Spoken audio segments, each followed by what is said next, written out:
Welcome back, fans of the Changed podcast, and hello, new listeners of this show. I'm kicking off season 2 with this episode featuring author Amy Gentry. We recorded this conversation back in November of 2020. Since then, her newest novel, Bad Habits, has taken the world by storm.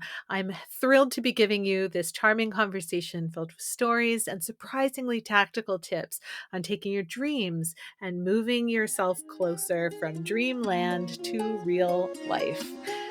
It's enough preamble. On with the show. My guest is the author of the thrillers Good as Gone, a New York Times notable book, and Last Woman Standing.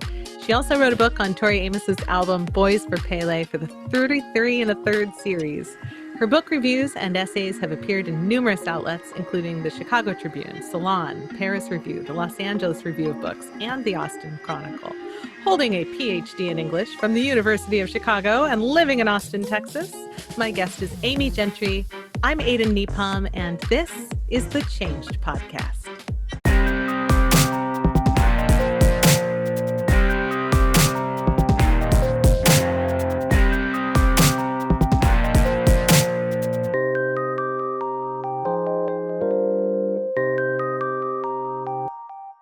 Amy, thank you for being here. Hi, Aiden. Thank you for having me. Tell me a little bit about why female protagonists. Tell me a little bit about why thrillers. Like, you could be writing anything. You're very talented. Thank you. Well, I didn't set out to write thrillers, and in fact, I didn't set out to write anything. I was all set to be an academic, actually. So I started out kind of in academia, and then after I kind of decided I didn't want to do that, after some soul searching and left, I had no idea what I was going to do. And I was just completely, I don't know, I was in Austin, I had met my husband, and he had known me for a really long time.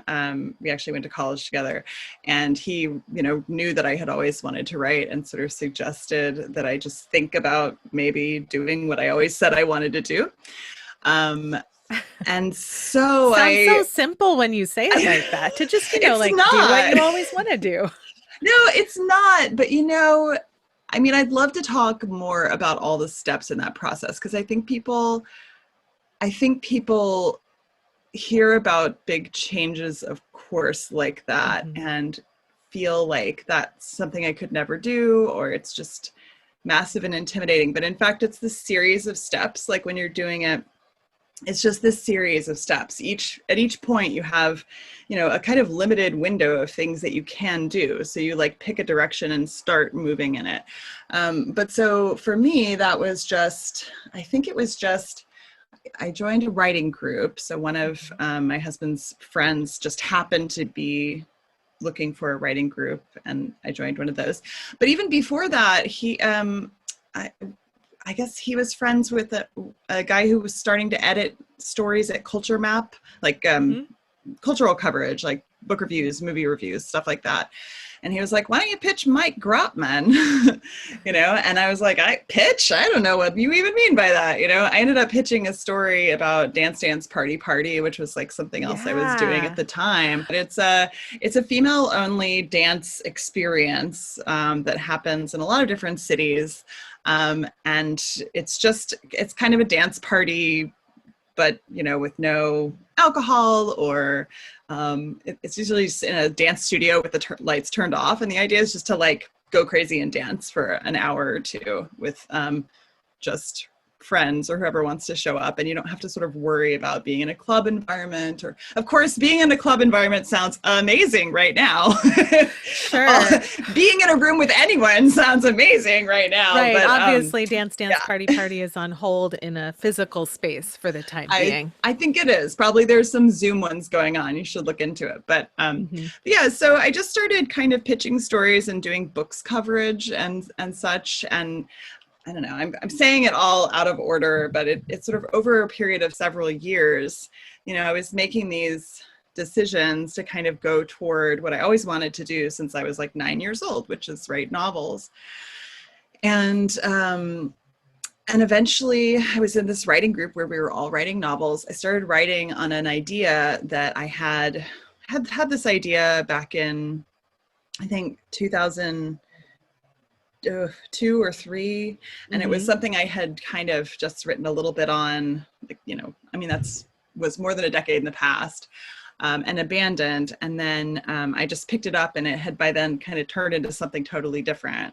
But I didn't even realize it was a thriller. I mean, that was your original question, is kind of why thrillers. I didn't realize it was a thriller. I didn't really read many thrillers. I read or even like mysteries or crime. I wasn't very conversant in the genre. But Mm-hmm. when the idea kind of came to fruition, like when I was about halfway or more through the book, I just kind of realized, like, this is, you know, there's a kidnapping, there's crime, there's murder. Like, this is clearly turning into some kind of a thriller. And around that time, luckily for me, I also read a little book called Gone Girl, which you may have Uh-huh. heard of. Yeah. Yeah. Yeah, that Yeah. book was really big around that time, and I read it and was so impressed with it and with some of the techniques that she used. And really, it's because of that book, there was a huge boom in like female-driven suspense and thrillers. And it just happened that, I had a female-driven suspenseful book to sell. So that part maybe is a little bit more like just pure luck. Yeah. That there was a market for the thing that I ended up writing. But even at the time, I told my agent and an editor at the time, it turns out I really love suspense. I love mystery and thrillers, especially sort of domestic thrillers, Mm-hmm. female driven and feminist thrillers. But this is probably not the only thing I'm going to write. I mean, I want to write all kinds of things, and I have written like in another genre already. I wrote a nonfiction book, Mm-hmm. and I will probably write more of these books that I love so much. But I was like, I don't know, I'm going to want to write what I want to write. So yeah, That's so who totally knows what that'll fair. mean. Yeah. Yeah.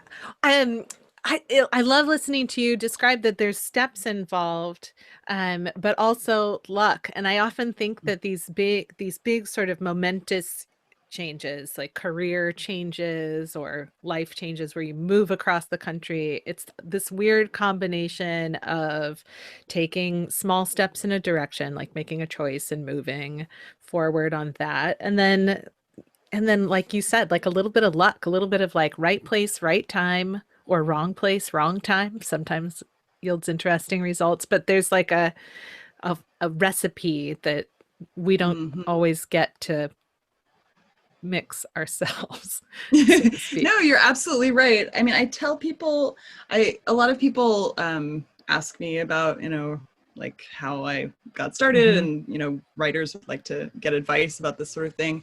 And I always say, think of it like, um, you're rolling dice. Like, so much of it is luck. You're rolling Hmm. dice, but on the other hand, um, it's about how many times you can afford to throw the dice, right? Like, maybe the first time you roll the dice, you get, I don't know, what's a good dice roll? A 10? I don't Snake eyes? know. I don't know. No, I think snake eyes is bad. Well, Is anyway. snake eyes bad? I don't know. Yeah. You roll sixes. I don't. Yeah, you roll sixes. That's it. That's it. Yeah. So maybe like the first time out of the gate, you just happen to hit, and that's amazing. But in reality, usually it takes more than that. It may never happen. You may have infinite dice rolls, and you just have the worst luck in Hmm. the world.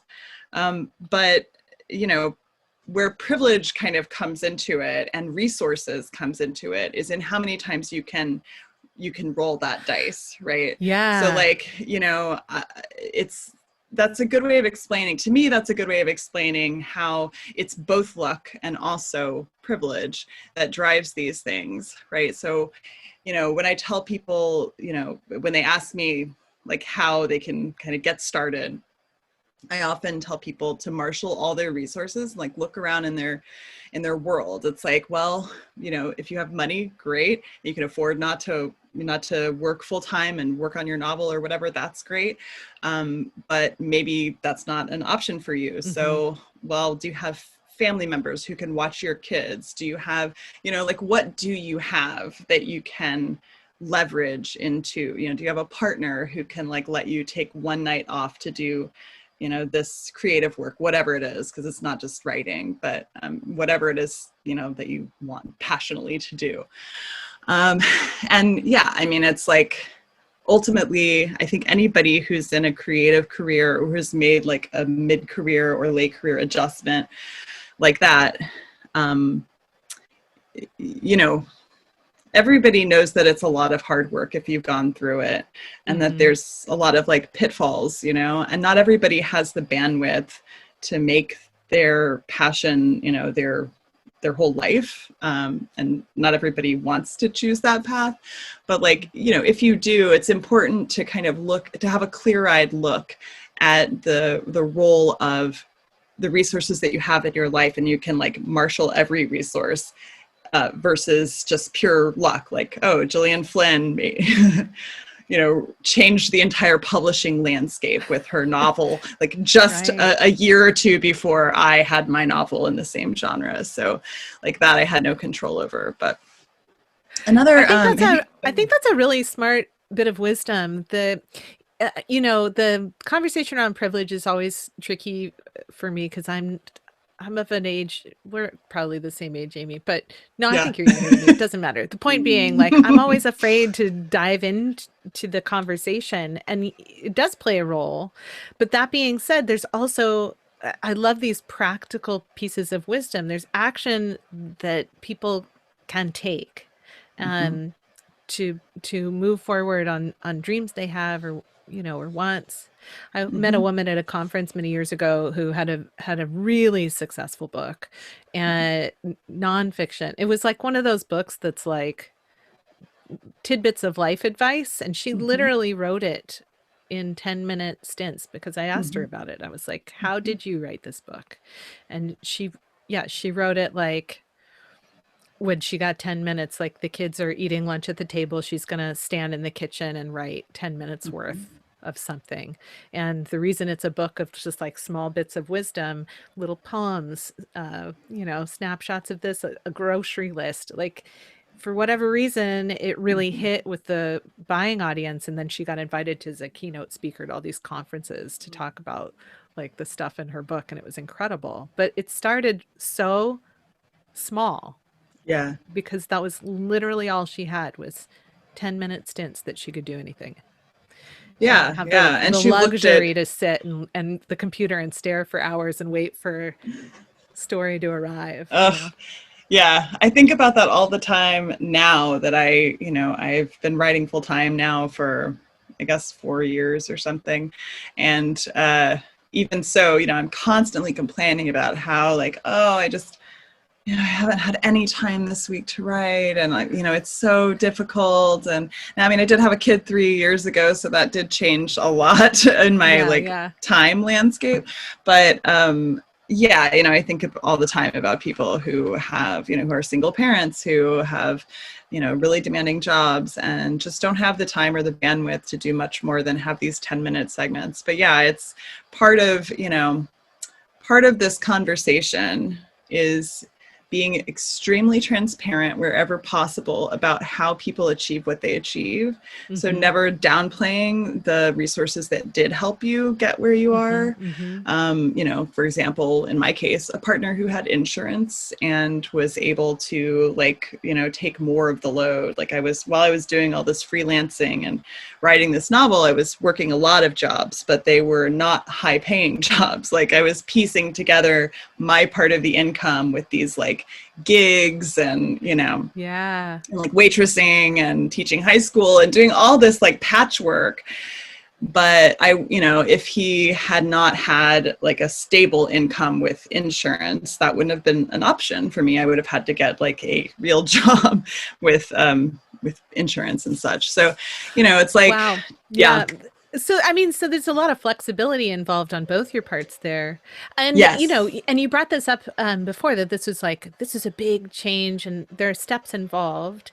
I'm curious because we're already throwing the word change around. I'm Yeah. curious, you know, and it means so much. I'm curious when you hear the word change, like in the context of this conversation, Yeah. how would you define, if you were going to give a definition of change, Of what any definition comes change? to mind? Yeah, like, I mean, it's a big old fat word It is. I think stuffed with so much meaning. the first thing that comes to mind is just inevitable, that change is just an inevitability. So we're always changing constantly, whether we want to or not. I Hmm. mean, there's no such thing as staying in the same place. Even if you feel like you're in a rut, you're always getting older and things Hmm. around you are changing. So I think it's just inexorable. um, I think it can feel, I think it's very scary because it's something we can't stop. Hmm. Um, and a lot of people cope with that feeling by trying to keep things, as under control and the same as they can. Um, Yeah. What's and your other people, personal relationship? What's your personal relationship to change? I mean, and I love yeah, it. full disclosure, like we met and then you took an improv class from me many Oh years ago. yeah. I couldn't even remember how we met actually. That's where we met. You were an improv Yeah, student of mine for, for a right. minute. Like I remember Yeah. trying to convince you to go to the next level. You were like, I think I have had what I need from here. Thank you. Yeah. Yeah, yeah. Um, It's hilarious how, as a person who espouses change and risk taking and stuff, I'm like, yeah, I'll take a pass on improv. No thanks. It's like my husband is fantastic at it, but yeah, I'm like, yeah. I just wanted to see what all the fuss was about, But that but was yeah. during my exploratory time. I mean, when I was taking that Oh, class, cool. part of the reason is because, I had had this conversation. We were having hard conversations all the time at that point because I had been training in a PhD program for 6 years to for that's professional training to become a professor. And if Yep. you don't become a professor, there's not a whole lot you can do with an English PhD, as lovely as it looks after your name. Hmm. So after we decided, I was like, well, I don't want to leave Austin. And he was like, I don't either. So that means I mean, pretty much I have to leave this profession. And I was kind of done with it anyway. I was just really worn out. But I didn't have any ideas. And I think he said, we sat down and we like kind of looked at the numbers and our expenses and what we were doing at the time. And he was like, well, how about you can take like maybe 1 month to have Hmm. no ideas at all. Like you don't have to do anything for a month. And but Wow. maybe for 3 months, you can just do anything you want. Like just do whatever, like, you know, chase like It's it's butterflies. such a like mathematical approach to something that's completely non-quantifiable. But I think it is. I mean, this is the thing. I really like to demystify this stuff because it's dollars and cents and space in your house and time in your life and years and health. These are the things that go into the ability physically to pursue your dream. And I think one thing that chases a lot of people away from the idea of pursuing their dream is that they hear this sort of, people like me who are very like woo woo, like mystical type people who just love taking big risks or whatever. They hear people Uh-huh. like me talking about it and they're like, well, but that's not how I am. I need like a Yeah. solid life and I just could never be like that. So it's clearly not for me. But I think, I don't think it would have worked necessarily for me until I was ready to approach it in a more, it's methodical is not the right word, but just until I had a partner in my instance who was just really capable of like holding down some of that more like practical stuff and just talking it through. Not even like, I mean, the support obviously very important. Hmm. The fact that we are living together, so our expenses were less and such. But even just having someone to talk about it and come up with that number of like 3 months. I tell people that all the time now. I say, break your life into quarters, Mhm. just have a quarterly goal. You have your long-term goal of like, well, I want to be a best-selling author or whatever. But right now I'm a lawyer or whatever, where I don't have a job or I work at a restaurant. So let's see, like, what could you do in the next 3 months? Because that interval seems really key to me. Like, it's long enough to make a difference in your life, but it's not a whole year. It's not half a year. It's a season. By the end of 3 months, you can like take stock of what's happened in the last 3 months and just kind of be like, well, what's the verdict? Where are we going to go next? And you can like correct course if you need to, or say, this isn't working. Honestly, I don't really Mhm. want to do it anymore. I'm going to go back to doing this other thing. So yeah, Mhm. that Mhm. was like, it was like 3 months of chasing butterflies. And I took singing improv, and I talked to Karen DeWitt about like having like a cake decorating business. I thought about going into cake decorating. And I guess I was probably working I went back and started waiting tables and did some Uh-huh. other like weird odd jobs and just explored. I applied for all kinds of weird jobs doing random things, because I just did not know what I was fit for at that Mhm. point. Um, and yeah, somewhere in that mix, the idea kind of came to me like, well, there's local press. I Mhm. know how to write about books. So maybe I should start writing about books for local press. How would I go about doing that? And that was really, you know, I mean, the first article I wrote for Culture Map, which was about Dance Dance Party Party, I think that was a cold pitch, actually. I don't even think it was to Mike. It was like through their website, and I got paid maybe $30 for it. Hey, Maybe. Yeah. And I for like a that's freelance year. money you're describing. Oh yeah, it is. It's like, for how many hours of work and research, Yeah. like I never made it Culture Map for those pieces. I never made more than 20 or 30 or $40 a pop. And then it was just kind of, but from there it just started to look more, every time you get to a different place, even if it's Mhm. just a small stepping stone, like the perspective is different from this stepping stone. Like now you're closer to a different one, and like all your options change every time you take a step in any direction. So even if there's like no way you can get to like your destination from here, like that's why it's so important to measure your agency in terms of what you have right in front of you, not in terms of like an impossible goal. um I and love yeah, that, I mean, Amy.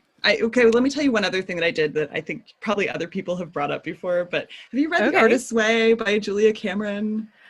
You know what? I Yeah. have not, but Okay. I am super familiar with its place in the lives of a lot of really respected people in my network, friends, but also extended network. So I know that it's been an impactful book for many.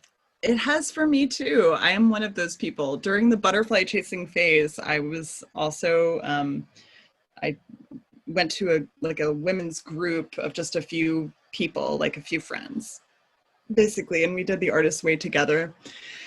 And that book, I have to say, it's very woo-woo. A lot of it is kind of ridiculous, but Uh-huh. she talks about this very phenomenon. She's very good at describing to you, kind of evangelizing for this idea of just kind of becoming really open to, to like any little thing that might kind of enter your radar. She's just really good on, taking advantage of things that you might have not even noticed before, like sort of readjusting your worldview in order to encompass this like new set of goals that you have. And yeah, I mean, I still do a lot of the stuff in her book that she recommends for like an artistic practice. I still do to this day. And that's been, I don't know, 8 or 10 years ago, almost Oh, 10 wow. years probably. So that is another thing for me. That's awesome. Well, so one of the things I like to do with my guests is I like to have you tell a story um, from a specific moment in time, a fork in the road moment in your life. And when I ask people to identify these stories, for some people, um, they're like, I have too many stories and I want to tell you all of them. So it's going to be hard to pick. Give me a second. And for other people, they're like, I don't know, my story is just my whole life is my story. So they have trouble identifying like a moment that was a fork in the road choice. So I'm wondering, Amy, if you have a story that you might tell us of a moment in your life where everything changed. Yeah, I'm clearly the person with too many. I would love for you to tell us a story of one moment in your life. Yeah, this was I guess I was fresh out of college, maybe. Um, I had already made a series of stupid choices that led to my like I had already moved to Portland, Oregon and moved back because I don't know, because I was having whatever drama I was having at the time. And when I came back from Portland, I was sort of washed up and tired. I'd been trying to be a novelist, to be honest. I had been trying to be a novelist and I just couldn't make it work. And I came back home and was like sleeping on in my parents' spare room and then my friends' sofas, trying to like figure out again what I was going to do. And I re-met this guy that I had always had a crush on my entire college life. He was like, in my heart, the first time I saw this guy, I was like, this is him. This is the one. Spoiler alert, I'm not married to this man.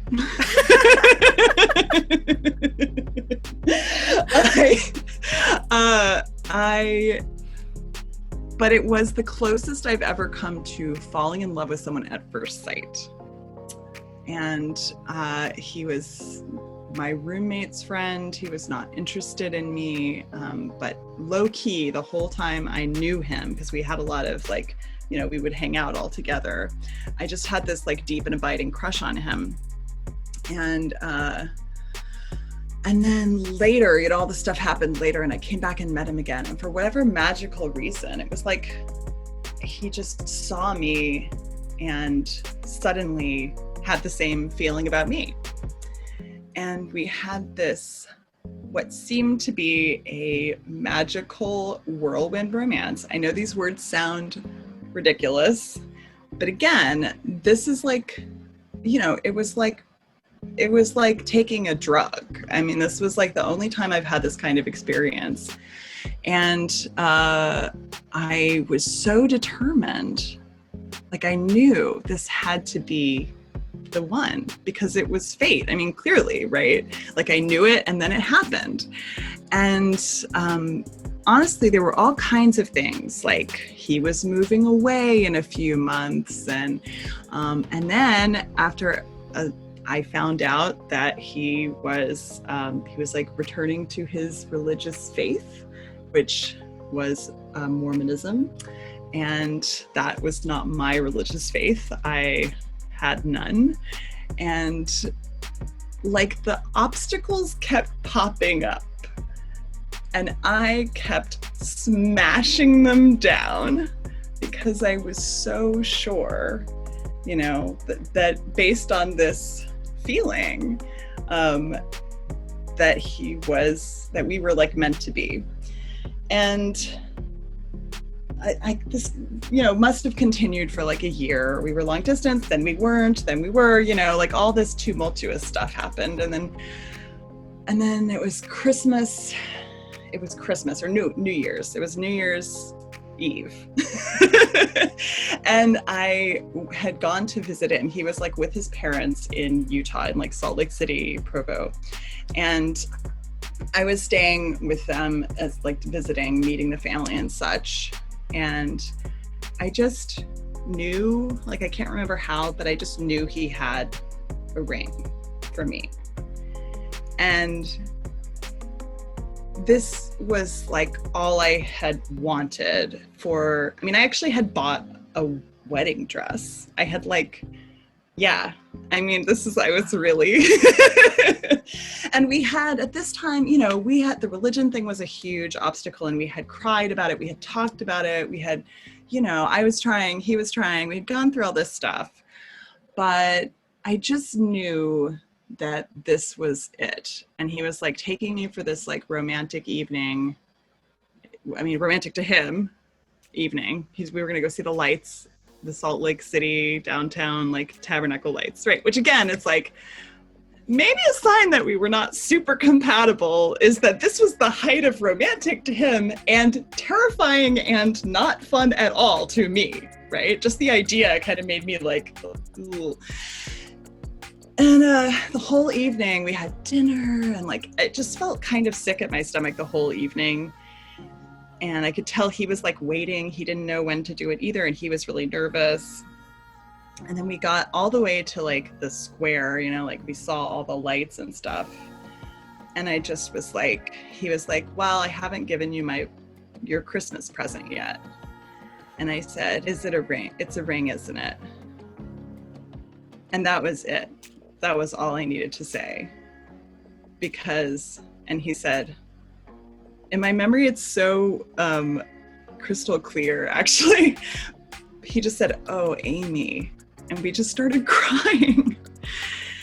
And I have to say, I know this is a very dramatic story. It's like one of the most dramatic things that has ever happened to me.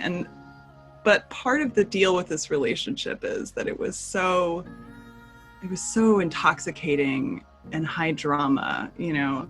I was so high on the drama all the time, even though I thought what I wanted was for all the obstacles to be out of the way and for us to just be together, you know.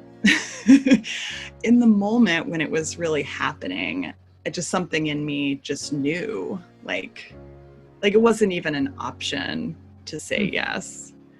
And I think about that moment, I mean, for a long time, I didn't know what that moment meant. I mean, in the moment, I didn't even realize we were going to break up because I was just like, I'm just not ready right now. I mean, you know, I'm sure we can work this out. Let's keep working on it. And he was like, no, we're clearly breaking up. He had to actually move across the country, you know, to get away from me because I was so sure we could still make this work, even though I had turned down his marriage proposal. And that's the moment. I think that's a moment when, I mean, it changed everything in a really literal way because I would have married someone not compatible with me because of hormones, basically. And because of like fantasy, because of my following butterflies nature. You know, I was really wrapped up in a fantasy of what love was supposed to feel like. Mm-hmm. And I didn't do that. And I think, but I think I just kind of go back to that moment periodically to remind myself that I can trust myself. Do you know what I mean? Yeah. Because I've made a lot of stupid decisions just being myself, you know? I've like bounced around and taken a lot of risks. And I like high drama and fantasy. But I think at bottom, I don't think I'll ever get that close again to just letting the fantasy overtake the reality. And I mean, not to be like a cautionary tale, but, you know, I think that was one of the many things I had to go through in order to kind of see positive changes in my life. Does that make sense? Yeah. Wow. Amy, thank you for sharing that story. You know, you really painted a picture. I could just see you with these lights, like, and how romantic of a setting he imagined that to be, and how, uh, like I can feel the heartbreak of those shared It's tears as awful. well. Oh, I'm Yeah, sure. I think I mean, I could have ruined his life too. That's the thing. Like, I mean, I don't keep in touch with that person, but my understanding is that he is happily married to someone who shares his values and has the life that he wants. And that he was Yeah. transparent about wanting. I mean, he always said he wanted these things. And I was like, no, but. Yes, it has been my experience in life that men in particular are really good at saying out loud the things that they want Hmm. and believe, and they're really good at predicting how they'll behave in the future. They just like say it out loud. They tell you who And they are. they Yeah. do. It's really a cool quality.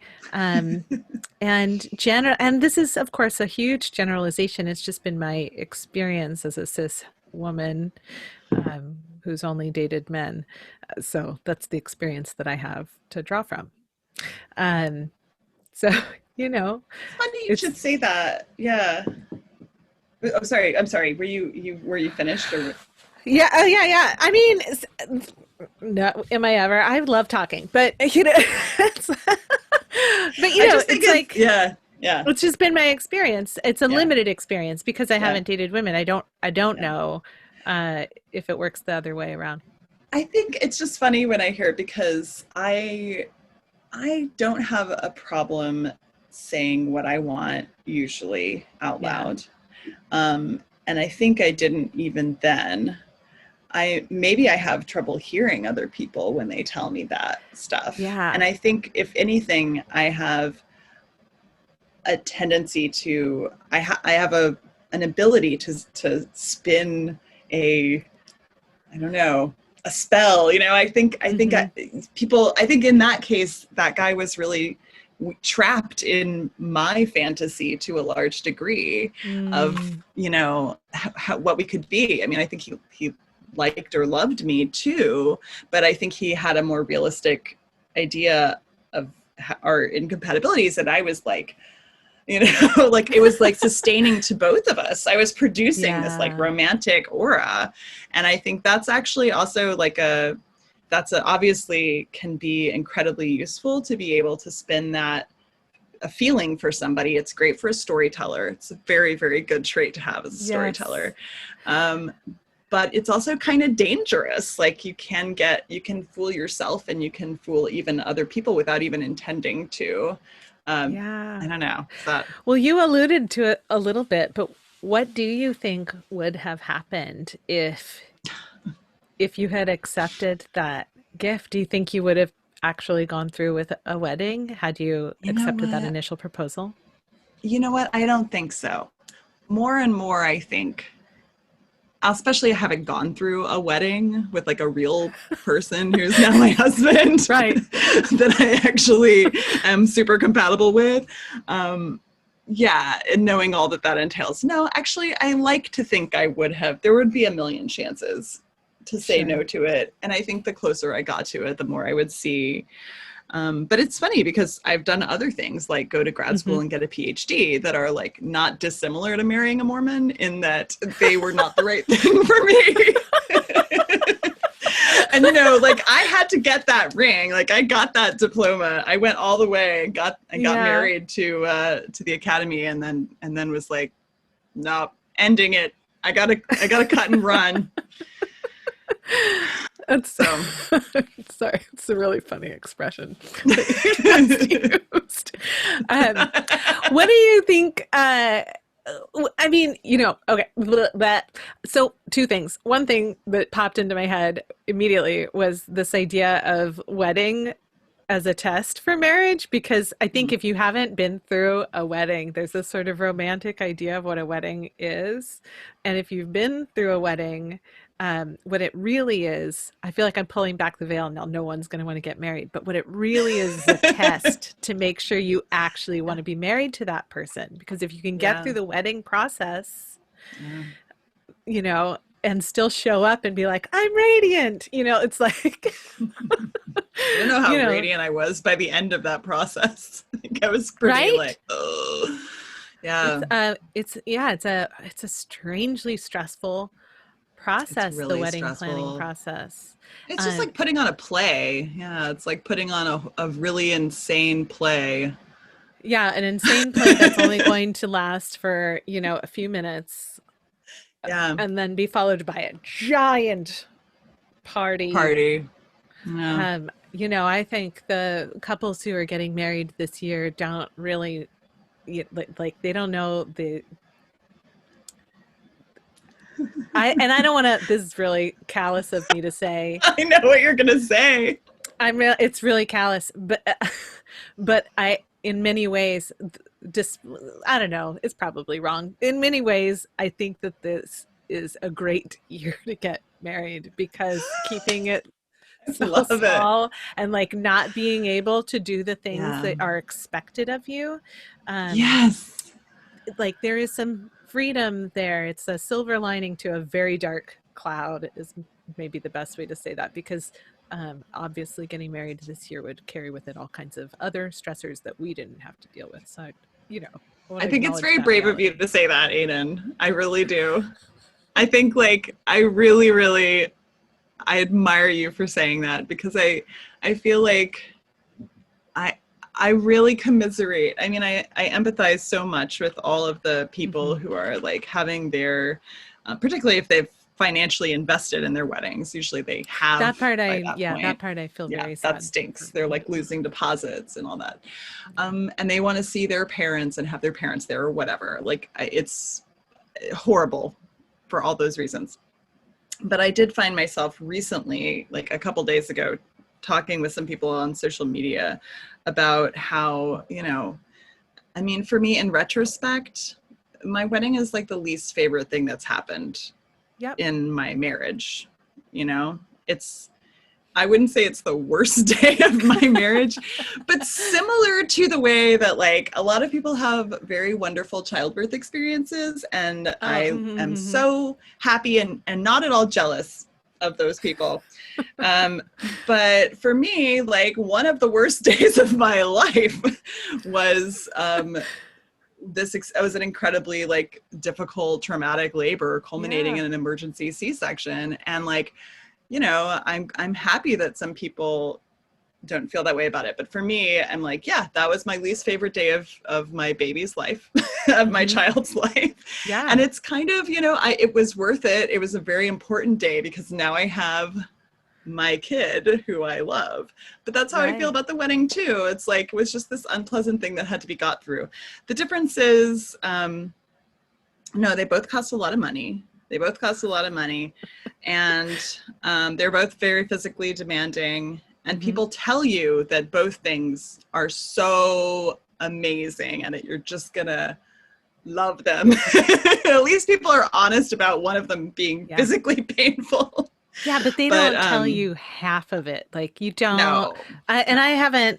I haven't given birth to a fully developed baby, but I will say that my friends who have gone all the way have shared some details with me that I'm like, why would anybody? This is why they don't tell you, because you wouldn't have weddings and you wouldn't have babies. This is why people don't I tell think you. people would still have babies. I'm not sure they would have weddings because there's Hmm. there's only one way. Well, actually, there's multiple ways to have a child, but one of the leading ways to have a child is to give birth. But being married to someone does not actually require a wedding, Right. So I feel like Yeah. if people were really honest, a little bit more honest about like their actual feelings on that day and leading up to it and afterward, then yeah, maybe I probably wouldn't have listened if people had told me that stuff. Even I thought I was being very cool about the wedding too. That's the Hmm. funny part. Hmm. I was like, well, we're going to do a lot of it ourselves. It's No, it's going a to giant be, mistake. yeah, everything about it. I was like, we're not going to get sucked into this like machine, it's Yeah. like it's all going to be really special to us and it's going to be about what we want. But it's actually truthfully that makes it like 10 times as hard if you insist on breaking it into a series of individual decisions that are all meaningful. You just quickly lose your mind because it's so much work. You would have to devote your life to it full time. Whereas like if you just kind of don't care that much and you just throw a chunk of money at it and are like, okay, put me through the bride machine, now I'm a bride, Yep. like then you actually, at least you have more sanity, I think. I think that's But probably true. I wonder what else in our universe is like that, like I think what's interesting is people have this constant desire to change what it means to have a wedding. I mm-hmm. think I think that's something you and I have in common. We were like we want we want it to feel personal and we want it to feel meaningful, and that's actually what the marriage is. It's personal and it's Yeah, meaningful. it's like the But the definition of personal. Yeah. if somebody had told me a wedding is a costume party, it would have been a Yeah. totally different Yeah. experience in planning it. And that's essentially It's what it basically what it is. is. It's a Yeah. I mean, costume party. it has its moments, but Really good I mean, one cake thing, if you do it right.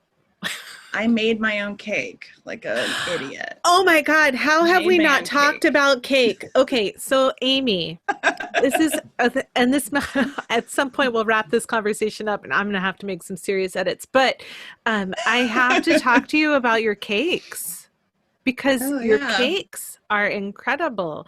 Um, Thank is you. that a new thing? When did you start doing cake?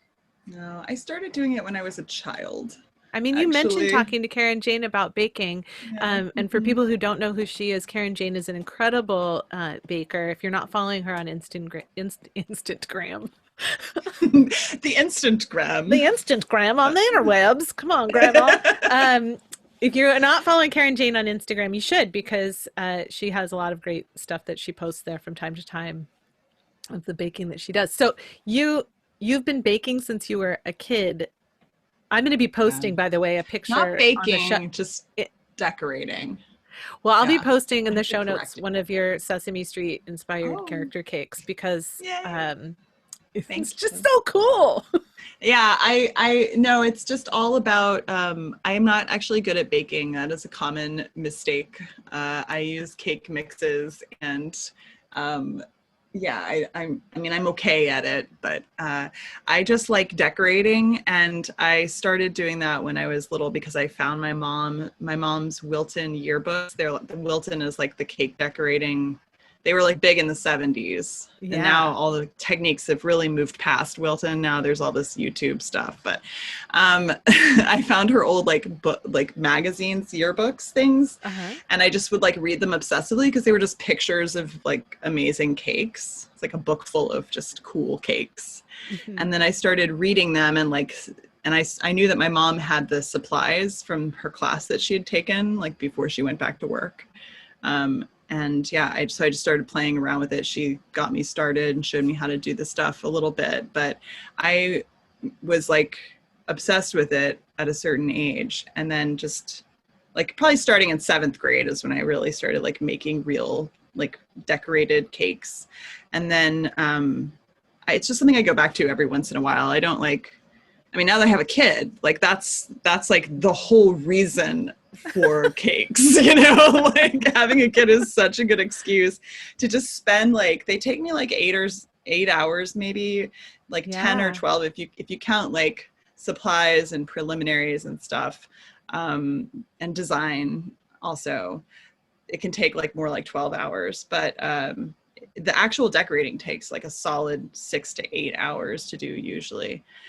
So I don't do it all the time. And I don't even like, at this point in my life, I don't really want to eat a bunch of like icing. I mean, I buy other people's cakes that taste really good, Yeah, but yeah. my cakes taste great to a 3-year-old. I mean, they're still tasty. They're like a cake mix with like icing on it. So it's going to taste good.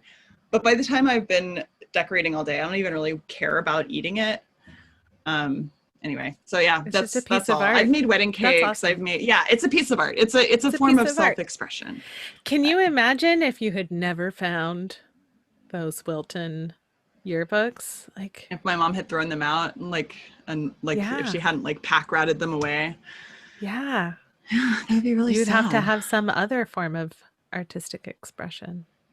I like to do a lot of things. Like I like to do a lot of little things. I do a little music, little instruments. I like to write songs. I'm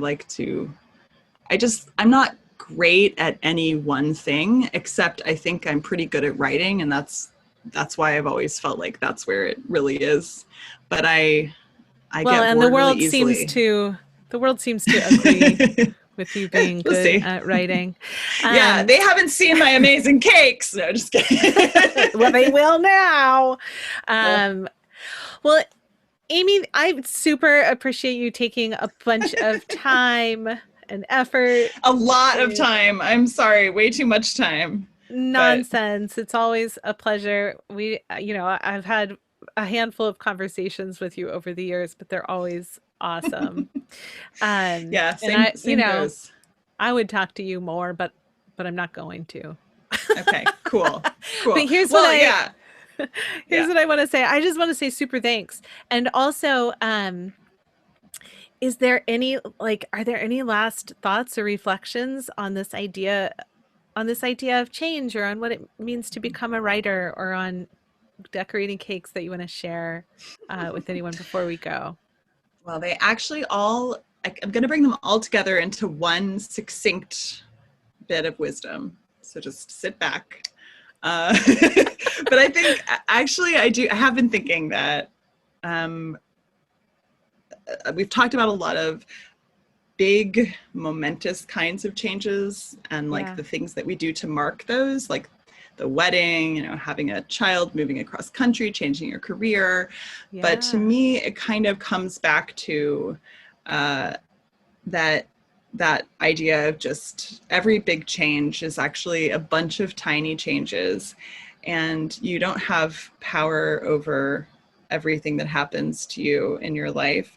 But there's always like a very narrow range of choices, and if you can pull back, and if you're feeling powerless to change your life in a positive way, and you can pull back and into that really micro arena and just be like, well, what am I going to do, today or tomorrow or this week or in 3 months? That's how I think that's a way to, if not gain total control over changes, at least to feel happy about them and integrated with them. That's been my experience. Not unlike making a cake. I won't go down that analogy, but I could if I wanted to. I could tie it all together.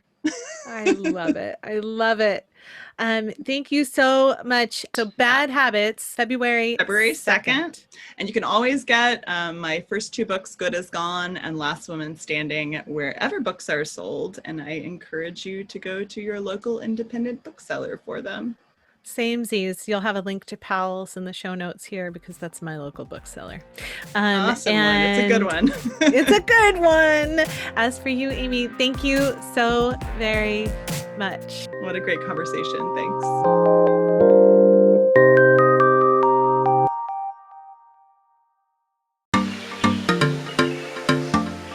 Big changes happen step by step. That's the thought that I'm left with after this conversation. You've heard me say it before, and you'll probably hear me say it again, but life is a thing that is in perpetual motion. Pick a direction and start taking steps, and then take the time to observe all the small changes happening along the way. I like as well Amy's suggestion that if you want to make big leaps, that you don't have to do it alone or quickly. Take stock of the resources you have available to you, and then set a small quarterly goal instead of trying to take a giant leap towards the next big change in your life. Amy Gentry's latest novel, Bad Habit, make sure to pick up a copy from your local bookseller. If you don't have one, you can borrow mine and order online from Powell's Books. You'll find links, of course, in the show notes for this episode at thechangedpodcast.com. The Changed Podcast is produced by me, but I don't do it alone. Special thanks go to my family for their love and support, to all of you for listening, to all of the amazing Changed Podcast Patreon page members, the Art of Change Skills for Life, and Patreon member producer, Dr. Rick Kirshner. Thank you for listening to The Changed Podcast. I'm Ada Nepom, and I wish you the kind of experiences in life you're excited to tell stories about.